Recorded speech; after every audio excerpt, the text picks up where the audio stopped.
gran saludo para todos. Y que tengan un buen día o noche. Les habla, el Dr. Adelis Rodríguez. A continuación. Morfofisiología humana. 1. Clase número 3. Tengan en cuenta, que en la parte inferior de este video, al darle clic en más información, se desplegará un panel donde estará todo el material complementario, clases escritas, laminario y más. También, al ingresar a mi canal, podrán entrar en lista de reproducción donde podrán encontrar todos los videos, agrupados por materia y año. Y recuerden que si este material es de su agrado, pueden colaborar, suscribiéndose, dándole clic al botón de la campanilla para recibir nuevas actualizaciones. No olvides darle me gusta y dejar tu comentario. Por supuesto que te agradezco si compartes este video para que otros puedan recibir más material como este. Y por último, si sale de tu corazón también dejaré el link para donaciones. Muchas gracias de antemano.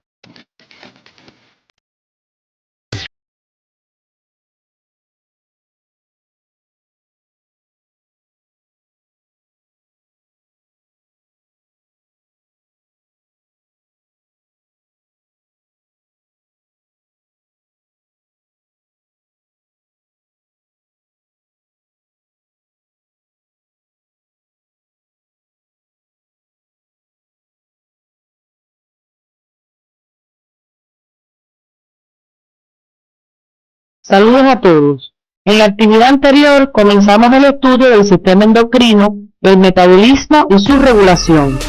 Se orientaron los contenidos relacionados con los conceptos generales, los receptores hormonales y el ciclo de acción hormonal, como forma en que se produce la comunicación mediada por hormonas.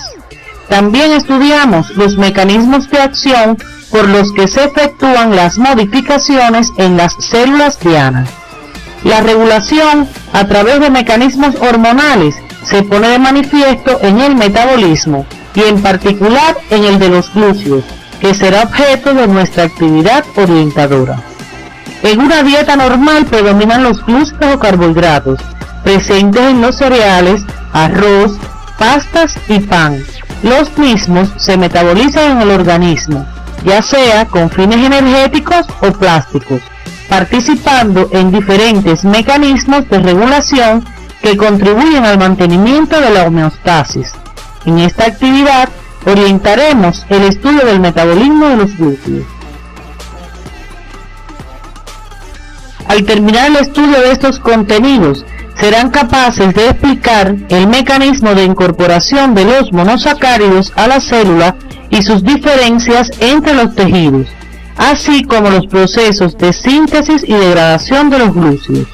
Además, podrán analizar los vínculos metabólicos que se establecen entre las vías del metabolismo de los glúcidos e interpretar las alteraciones que se producen en el mismo por deficiencia de algunas de las enzimas que participan en su funcionamiento normal.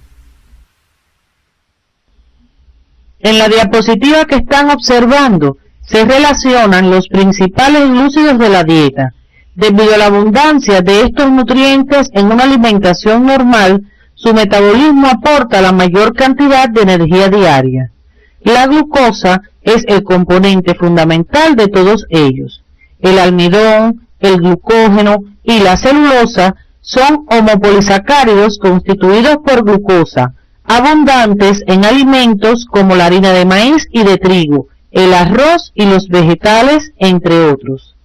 Se recomienda la ingestión de polisacáridos en lugar de azúcares refinados, ya que su absorción intestinal es más lenta y además el consumo de fibras no digeribles como la celulosa y otros polisacáridos, que aunque no se digieren y por lo tanto no se absorben, aumentan el bolo fecal, disminuyendo la incidencia de enfermedades del colon y también la absorción de colesterol, lo que disminuye su concentración plasmática. La glucosa se incorpora a las células mediante transporte facilitado, en el que participan proteínas transportadoras específicas, las proteínas transmembranales GLUT1 a la GLUT5. Este interés que conozcan que la proteína transportadora que se encuentra en los tejidos muscular y adiposo es la GLUT4. Está incorporada a la membrana de vesículas intracelulares y pasa a formar parte de la membrana plasmática al fusionarse con la misma en presencia de insulina. Esto explica la necesidad de la insulina para la entrada de la glucosa a estas células y su importante papel en el control de la glicemia. También explica que el resto de los tejidos no necesiten de insulina para la entrada de la glucosa. Sobre estos transportadores deben profundizar en su libro de texto. Después de incorporada a las células, la primera reacción que experimentan los monosacáridos es su fosforilación inicial, catalizada por enzimas denominadas fosfotransferasas, en presencia de ATP como donador del grupo fosfato. Existen varias fosfotransferasas con especificidad distinta para el sustrato y para el tipo de enlace que forman. Un ejemplo de ellas es la hexoquinasa, que se encuentra en todos los tejidos y cataliza la fosforilación de varias hexosas como la glucosa, la manosa, la galactosa y la fructosa. Aunque su acción más importante es la transformación de la glucosa en glucosa 6-fosfato. La hexoquinasa es inhibida por el producto de su acción, es decir, por la glucosa 6-fosfato. La alta afinidad de la hexoquinasa cerebral por la glucosa permite que este órgano incorpore glucosa para su fosforilación, aun cuando ésta se encuentre en muy bajas concentraciones sanguíneas. En la diapositiva se observan las diferencias entre la hexoquinasa ya estudiada y la glucoquinasa. La glucoquinasa es específica del hígado y tiene baja afinidad por la glucosa. Esto permite almacenar glucosa en forma de glucógeno cuando la misma está aumentada en sangre. Otra diferencia es que la glucoquinasa es inducida por la insulina y no resulta inhibida por la glucosa 6-fosfato, mientras que ocurre lo contrario con la hexoquinasa. Deben profundizar en estos contenidos siguiendo las orientaciones del CD de la asignatura. La importancia de la fosforilación inicial es que para que la glucosa u otro monosacárido pueda seguir cualquier vía metabólica, debe permanecer dentro de la célula, ya que una vez fosforilados no son reconocidos por su transportador, además de ser metabólicamente más activos y poseer un potencial energético más elevado. Una vez fosforilada la glucosa, puede seguir diferentes vías metabólicas en dependencia de las necesidades del organismo, ya sea la síntesis de glucógeno después de una dieta abundante en glúcidos o la vía glicolítica cuando se necesita energía metabólica, por ejemplo, para el ejercicio físico. Seguidamente estudiaremos el metabolismo del glucógeno.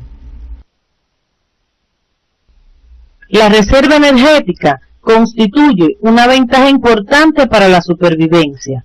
Disponer de ella determina que podamos alimentarnos de forma discontinua y utilizarla cuando sea necesario. El compuesto glucídico que cumple con esta función de almacén de energía en los animales es el glucógeno. Este es capaz de conservar aproximadamente 600 kilocalorías en el hígado humano aún después del ayuno de una noche. Es necesario recordar que el glucógeno es un homopolisacárido que tiene como precursor a la glucosa. Se almacena en el hígado y en el músculo en forma de inclusiones citoplasmáticas denominadas gránulos de glucógeno. Esta forma de almacenamiento tiene gran importancia biológica, ya que las moléculas de glucógeno son grandes, no difunden y por tanto disminuye la presión osmótica, lo que favorece su almacenamiento hepático. Su estructura ramificada favorece su mayor empaquetamiento y por lo tanto que se almacene mayor cantidad de energía en un menor volumen. Las ramificaciones aportan mayor cantidad de extremos reductores, los cuales constituyen el sitio de acción para las principales enzimas que lo metabolizan. La glucogénesis es el proceso de síntesis de glucógeno a partir de la glucosa 6-fosfato. En la diapositiva pueden observar sus características generales. Esta ocurre en el citoplasma de todas las células del organismo, pero es especialmente relevante en el hígado y en los músculos. Se lleva a cabo por adición secuencial de moléculas de glucosa, es decir, es un proceso gradual. Los precursores deben estar en forma activada. En este caso, la glucosa debe convertirse en UDP-glucosa, que es la donadora de residuos glucosilos. La síntesis está acoplada a la hidrólisis del pirofosfato. ¿Cómo ocurre este proceso? La glucosa 6-fosfato, producto de la fosforilación inicial por acción de la enzima fosfoglucomutasa, se convierte en glucosa 1-fosfato. La glucosa 1-fosfato reacciona posteriormente con el UTP para formar UDP-glucosa más pirofosfato. Esta reacción es catalizada por la enzima glucosa 1-fosfato uridil transferasa. La hidrólisis posterior del pirofosfato por una pirofosfatasa favorece energéticamente el proceso. En la síntesis de glucógeno intervienen varias enzimas, pero la más importante es la glucógeno sintetasa, capaz de alargar una cadena preexistente que tenga al menos 7 moléculas de glucosa.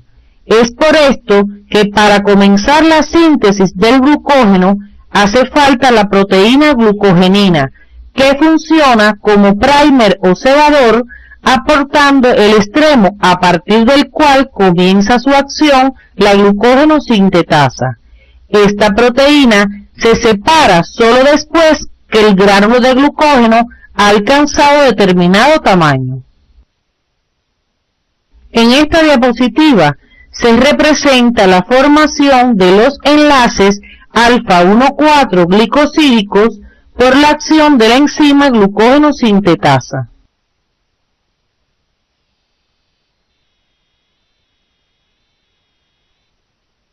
Observa cómo se va alargando la molécula de glucógeno por la adición de residuos de glucosa.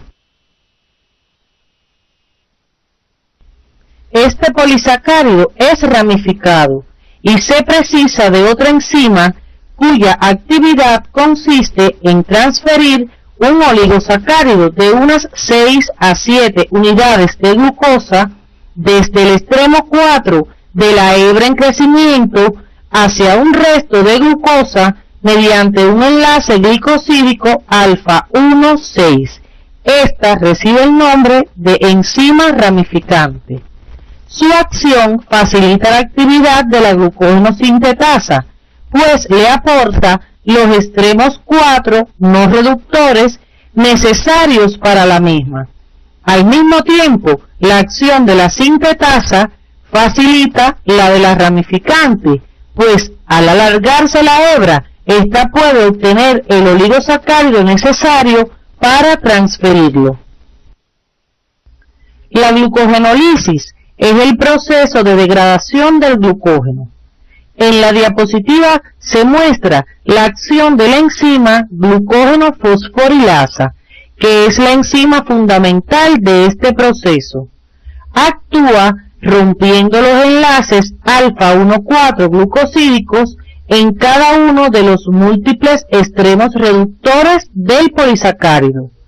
Observe que su acción se detiene cuando faltan 4 residuos de glucosa para llegar al punto de ramificación. La glucógeno fosforilasa no actúa sobre los enlaces alfa 1,6 presentes en los puntos de ramificación del glucógeno, por lo cual no es capaz de provocar su degradación completa. Su acción se detiene 4 residuos de glucosa antes de alcanzar un punto de ramificación. Es preciso entonces la acción de otra enzima denominada desramificante, que es la que actúa sobre este tipo de enlace, de manera que es la acción concertada de ambas enzimas la que produce la degradación completa del glucógeno. Como producto principal se obtiene glucosa 1-fosfato, que por acción de la fosfoglucomutasa se convierte en glucosa 6-fosfato.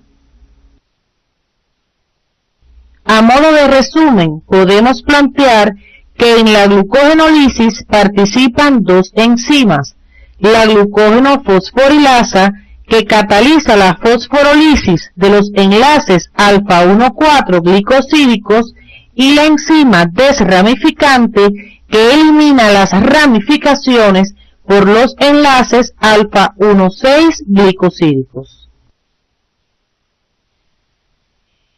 La regulación del metabolismo del glucógeno se ejecuta a través de las 2 enzimas, la glucógeno sintetasa, que participa en su síntesis, y la glucógeno fosforilasa en la degradación.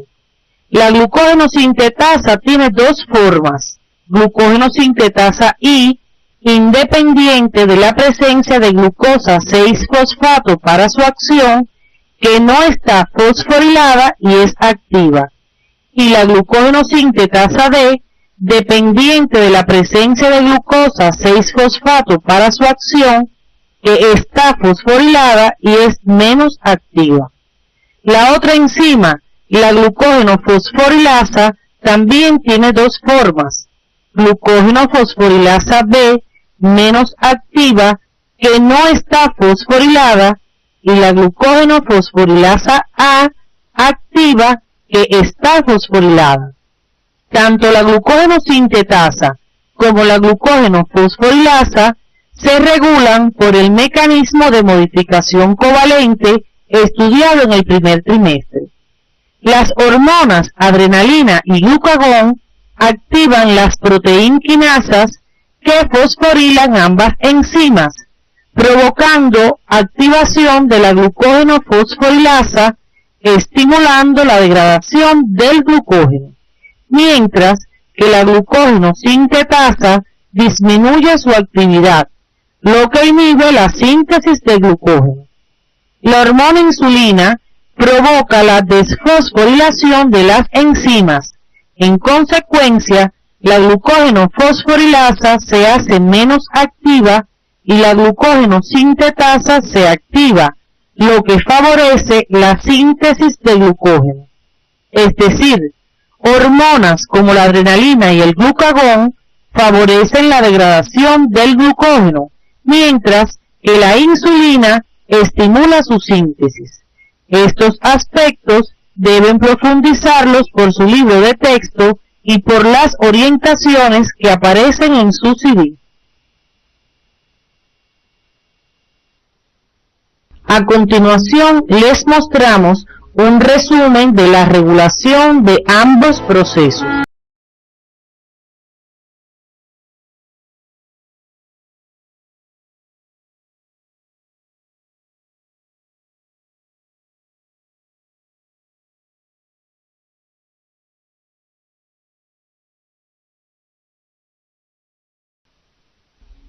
La importancia biológica del glucógeno hepático y del muscular es diferente.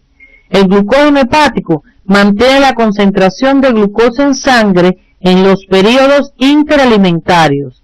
Esto es posible ya que en el hígado existe la enzima glucosa 6-fosfatasa que hidroliza la glucosa 6-fosfato y la convierte en glucosa libre, que sale del hígado para mantener la glicemia, mientras que el glucógeno muscular se utiliza como fuente de energía para la contracción, ya que el músculo carece de dicha enzima. El hígado puede almacenar hasta el 10% de su peso seco, mientras que el músculo solo puede almacenar un 1 o 2%.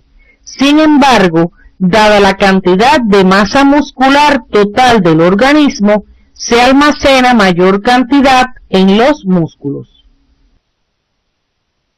Para que la glucosa pueda pasar a la sangre, tiene que perder su grupo fosfato. En el hígado, el riñón y el intestino existe una enzima que cataliza la separación del grupo fosfato, la glucosa 6-fosfatasa.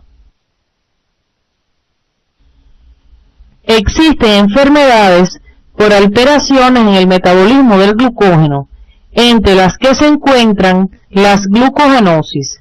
Se conocen más de 12 tipos y la mayoría de ellas afectan el hígado, pero pueden afectar también músculo y corazón. La más común es la glucogenosis tipo 1 o enfermedad de von Gierke, que es causada por el déficit de la enzima glucosa 6-fosfatasa hepática. Esta enfermedad se transmite de forma autosómica recesiva. Las manifestaciones clínicas incluyen, entre otras, hipoglicemia, ya que la ausencia de la glucosa 6-fosfatasa impide que la glucosa salga del hígado para mantener la glicemia, aumento de volumen del hígado, acidemia láctica, hiperuricemia y gota. Deben profundizar en su libro de texto acerca de las consecuencias de esta enfermedad, así como en los otros tipos de glucogenosis. A continuación, estudiaremos otra vía metabólica de gran importancia, la glicólisis, también conocida como vía de Enden-Meyerhof-Parnas. La glicólisis es el proceso mediante el cual la glucosa se degrada hasta ácido pirúvico. Es un proceso catabólico que aporta al organismo energía y se lleva a cabo en el citoplasma soluble de las células de la mayoría de los tejidos. Ocurre en dos etapas. Una primera etapa desde glucosa hasta las 2-triosas fosfatadas y una segunda etapa desde el 3-fosfogliceraldehído hasta el ácido pirúvico. Veamos a continuación las reacciones de la primera etapa. Esta enzima cataliza la conversión de la glucosa 6-fosfato en fructosa 6-fosfato. La reacción donde se forma fructosa 1,6-bisfosfato es irreversible, catalizada por la enzima fosfofructoquinasa, que participa en la regulación de la vía. Esta es una enzima alostérica que tiene como efectores positivos o activadores al AMP, a la fructosa 2,6-bisfosfato y al fosfato, y como efectores alostéricos negativos o inhibidores al ATP y al ácido cítrico. También bajos valores de pH pueden inhibir la enzima. La primera etapa termina con la formación de las 2-triosas fosfatadas, que pueden interconvertirse, y el equilibrio se desplaza en dependencia de la intensidad de la glicólisis. Observa que la enzima aldolasa divide la fructosa 1,6-bisfosfato en 2 triosas, el fosfato de dihidroxiacetona y el 3-fosfogliceraldehído. Ambos compuestos son interconvertibles mediante la acción de otra enzima. Si hay necesidad de energía, el fosfato de dihidroxiacetona se convierte en 3-fosfogliceraldehído que sigue la glicólisis, mientras que si hay suficiente energía, se desplaza hacia la formación de fosfodihidroxiacetona que se dirige hacia la síntesis de triacilglicéridos. A continuación estudiaremos las reacciones de la segunda etapa de la glicólisis.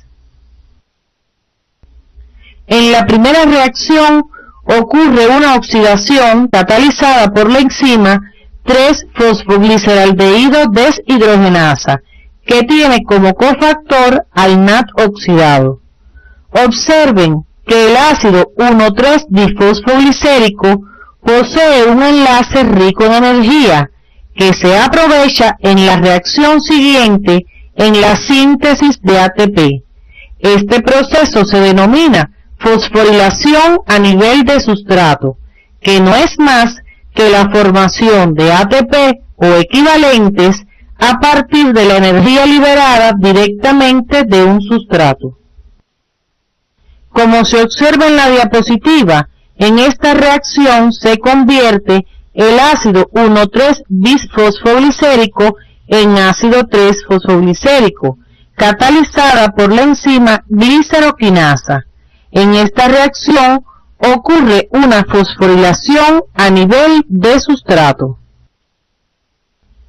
La última reacción de la glicólisis es la formación de ácido pirúvico a partir del ácido fosfoenol pirúvico, reacción irreversible catalizada por la enzima pirúvico-quinasa, donde se sintetiza una molécula de ATP por el mecanismo de fosforilación a nivel de sustrato. En su estudio independiente deben precisar de las reacciones de la glicólisis aquellas que se consumen ATP, en las oxidativas, porque se reducen cofactores que posteriormente pasarán a la respiración celular, donde se sintetiza ATP, al igual que en las que ocurre fosforilación a nivel de sustrato. Ello les ayudará a comprender con más facilidad el balance energético. Asimismo, deben puntualizar las reacciones irreversibles, porque este conocimiento facilitará la comprensión de la gluconeogénesis, proceso que estudiaremos más adelante. En caso de que existan condiciones aeróbicas, el ácido pirúvico se descarboxila y se convierte en acetilcoenzima A, que va hacia la respiración celular. Si existen condiciones de anaerobiosis, el ácido pirúvico se convierte en ácido láctico, con lo cual el rendimiento energético de la vía es menor, como estudiaremos posteriormente. A continuación les mostramos las características generales de la vía glicolítica.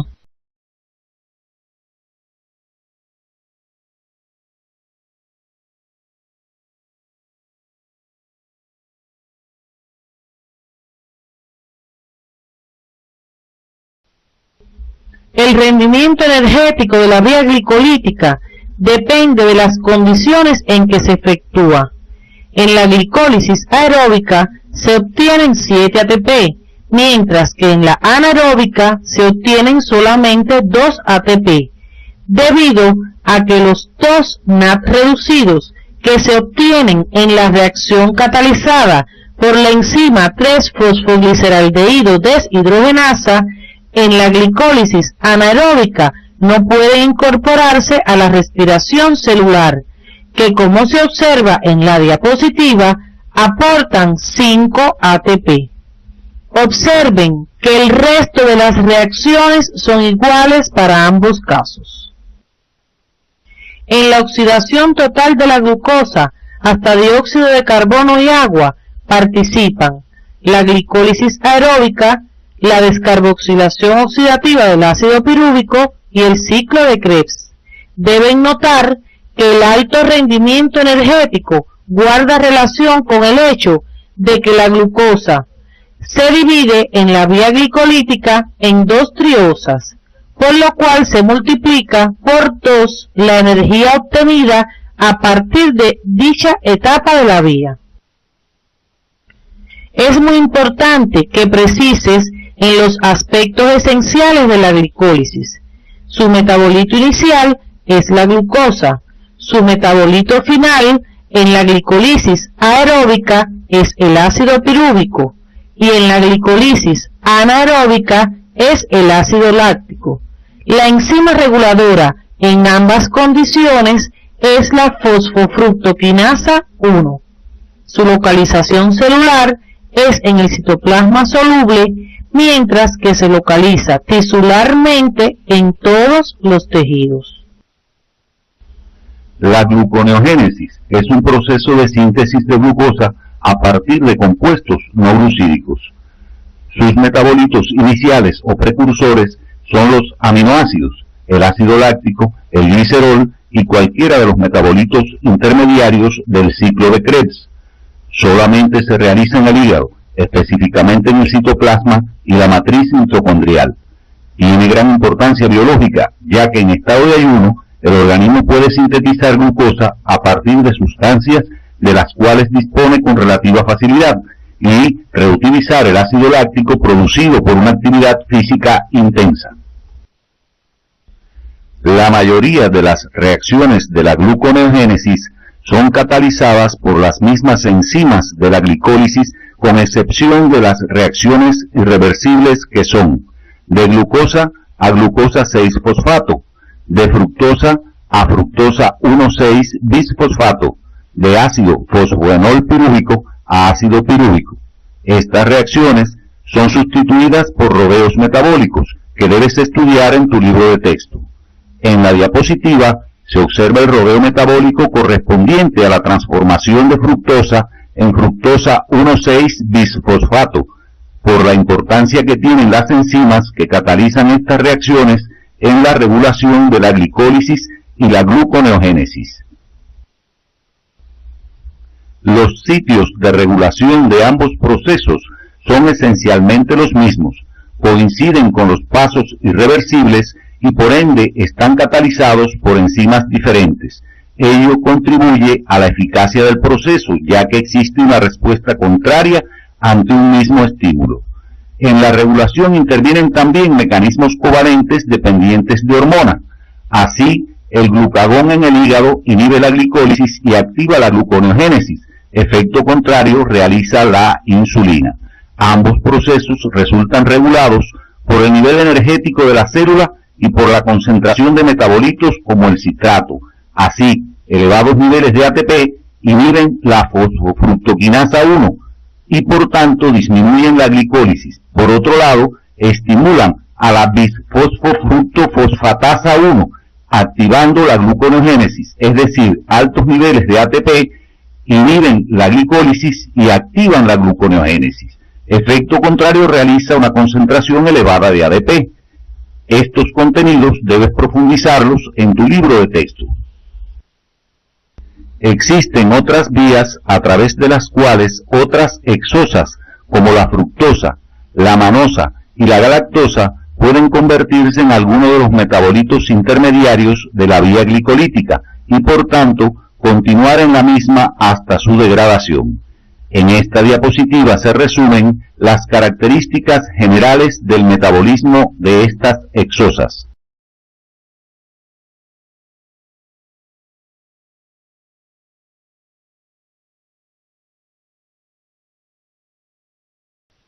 En el caso particular de la galactosa, intervienen dos enzimas. La primera de ellas, la galactoquinasa, la convierte en galactosa 1-fosfato.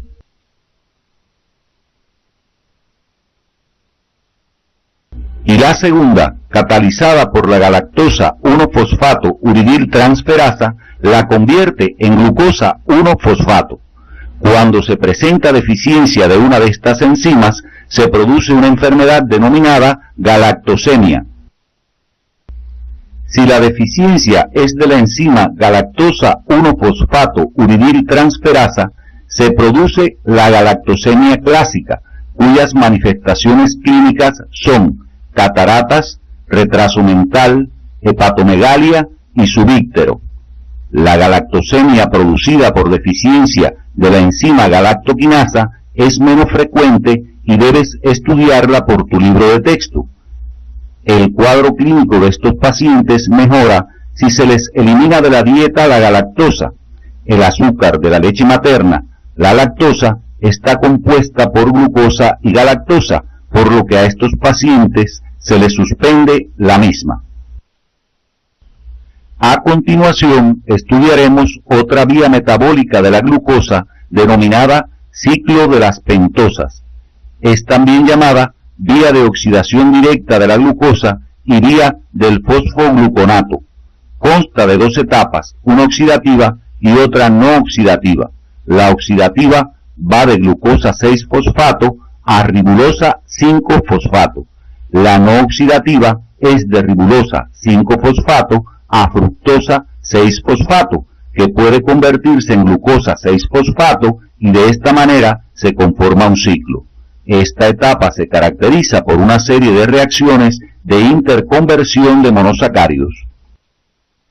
En la diapositiva se observa la fase oxidativa del ciclo, destacándose la formación del NAD-fosfato reducido, que se utiliza en procesos biosintéticos. El ciclo de las pentosas tiene gran importancia biológica como fuente de energía en forma de NAD-fosfato reducido en algunos tejidos como el eritrocito, el tejido adiposo y el cristalino. La ribosa 5-fosfato se utiliza para la síntesis de nucleótidos y ácidos nucleicos y además permite la interconversión de monosacáridos de diferente número de átomos de carbono para su incorporación al metabolismo. Como habrás podido darte cuenta, la glucosa 6-fosfato es un compuesto central en el metabolismo de los glúcidos, ya que participa en la integración de muchas de sus vías, constituyendo un ejemplo clásico de metabolito de encrucijada, lo que puedes observar en el esquema que te mostramos. Una vez fosforilada la glucosa, puede seguir diferentes vías metabólicas en dependencia de las necesidades del organismo. Así puede ir a la síntesis de glucógeno después de una dieta abundante en glúcidos, o puede seguir la vía glicolítica cuando se necesita energía metabólica, por ejemplo para el ejercicio físico. En algunos tejidos se incorpora al ciclo de las pentosas y en el hígado puede desfosforilarse para salir a la sangre y mantener la glicemia. Como conclusiones de esta actividad tenemos que, en condiciones normales, los glúcidos constituyen la principal fuente de energía en el hombre. La fosforilación inicial de la glucosa tiene un gran significado metabólico, ya que permite su permanencia dentro de las células para poder incorporarse a diferentes vías metabólicas. El almacenamiento de glucosa en forma de glucógeno es una forma superior de supervivencia, ya que permite reservar la energía para cuando es necesaria para la célula. La significación biológica del glucógeno hepático y muscular es diferente. El primero sirve para el mantenimiento de la glicemia, mientras que el segundo es reserva inmediata para la contracción muscular. La glicólisis es una vía central del metabolismo de los glúcidos y constituye una importante fuente de energía para la célula, aunque en algunos tejidos resulta importante el ciclo de las pentosas. La gluconeogénesis es importante en situaciones como el ayuno, donde el organismo necesita obtener glucosa, ya que la misma se forma a partir de precursores de los cuales puede disponer con relativa facilidad. El déficit de algunas de las enzimas de las diferentes vías metabólicas de los glúcidos provoca enfermedades como la galactosemia. La obesidad constituye un problema de salud y a la vez un factor de riesgo de diferentes patologías.